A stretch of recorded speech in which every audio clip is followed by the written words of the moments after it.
ఏదో అసలు ఈ రాజకీయాలు ఏటో వీడు చంద్రబాబు నాయుడు వీడి గొడవ ఏటో అంటే కష్టంలో ఉన్నప్పుడు ఉపయోగించుకున్నాడు చెత్తల చేయడు. జగన్ గడు బెటరు, జగనే కరెక్ట్. 3 ముక్కలు ఆడాడు.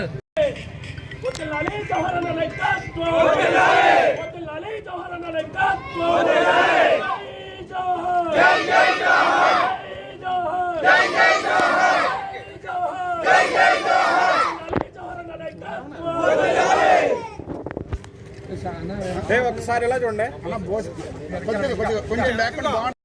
దాని మీద కేడర్తో మాట్లాడిన తర్వాత ఏం చేయాలనేది నిర్ణయం తీసుకోవటం, దాంతోపాటుగా ఖచ్చితంగా కొవ్వూరు నియోజకవర్గంలో పోటీ అనేది చేయబోతా ఉన్నాం. సమస్య లేని ఇల్లు ఉండదు, పరిష్కారం లేని సమస్య ఉండదు. బంధాలు గొప్పవి, బాధలు చిన్నవి. మీ సమస్యని మేము పరిష్కరిస్తాం. రండి, మాట్లాడుకుందాం.